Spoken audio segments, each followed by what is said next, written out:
Assalamualaikum warahmatullahi wabarakatuh. Perkenalkan, nama saya Andi Mona Fatirasari dari kelas C5NR. Di sini saya akan membahas salah satu materi, yaitu tentang KLT atau biasa kita sebut dengan kromatografi lapis tipis. Baik, yang pertama itu yang akan saya jelaskan mengenai deskripsi dari kromatografi lapis tipis.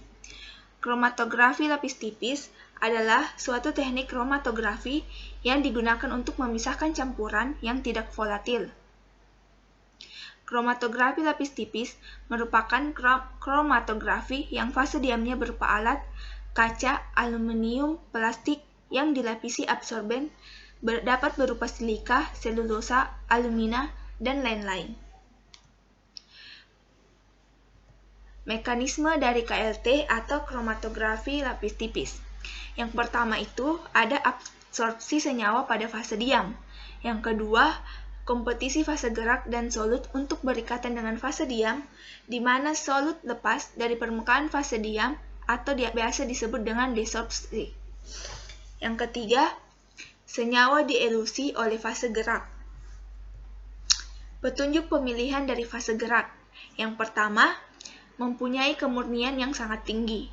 Yang kedua, daya elusi fase gerak harus diatur sedemikian rupa sehingga harga RF terletak antara 0,2 sampai dengan 0,8 untuk memaksimalkan pemisahan.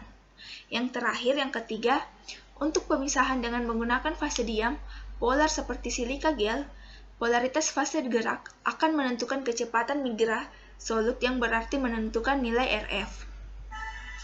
Faktor retensi. Faktor retensi dari menghitung KLT yaitu RF sama dengan A per B. Tahapan KLT. Yang pertama, ada aplikasi atau penotolan sampel pada fase diam. Yang kedua, ada penyiapan fase gerak. Yang ketiga, pengembangan atau elusi. Dan yang terakhir, yaitu deteksi bercak. Tahapan KLT yang pertama, aplikasi atau penotolan, yaitu volume yang ditotolkan paling sedikit 0,5. Jika sampel yang ditotolkan lebih besar dari 2-10, maka penotolan harus dilakukan secara bertahap dengan dilakukan pengeringan antar totolan. Tahapan KLT yang kedua yaitu penyiapan fase gerak. Fase gerak dimasukkan ke dalam wadah fase gerak chamber sebanyak 0,5 sampai 1 cm dari bawah wadah. Yang ketiga ada tadi pengembangan dan elusi.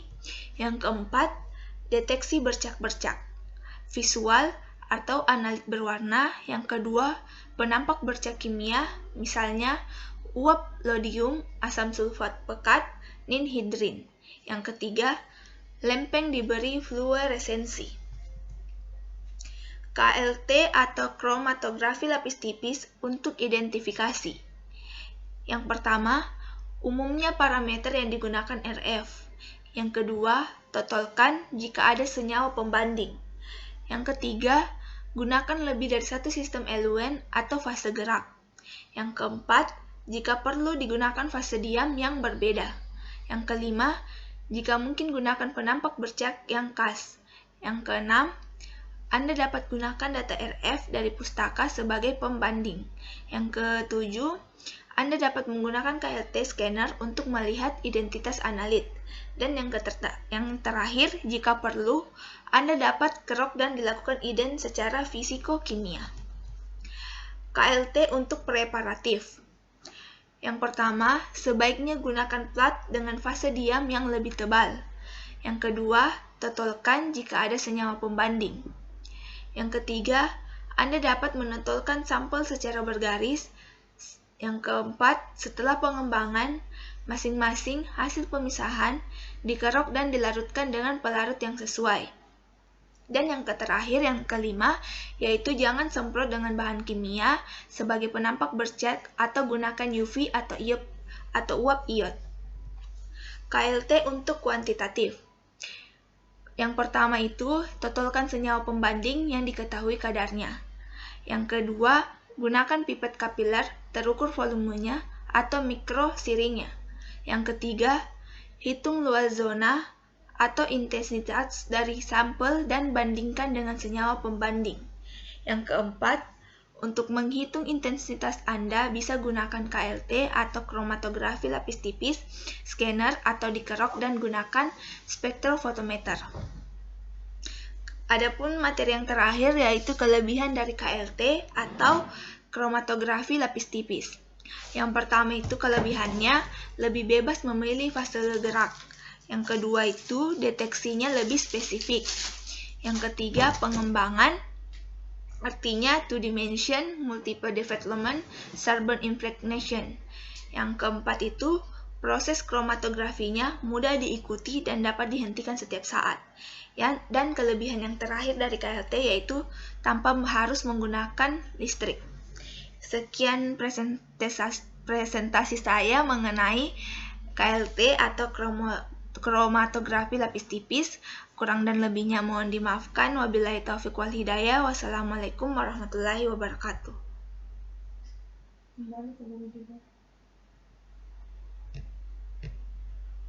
Gimana belinya? Man. Yes. Dalam.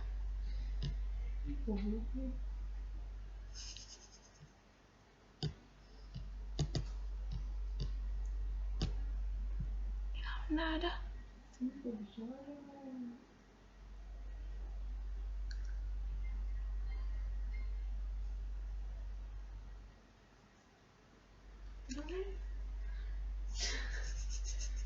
Di S mau di S. Esa?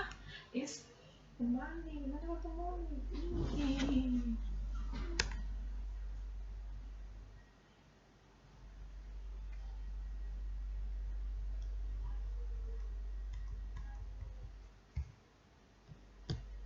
Belum selesai.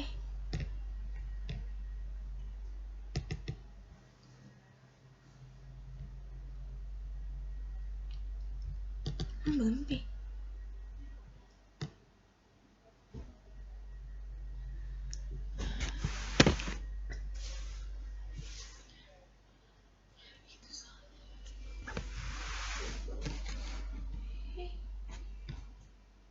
Itu nggak mau.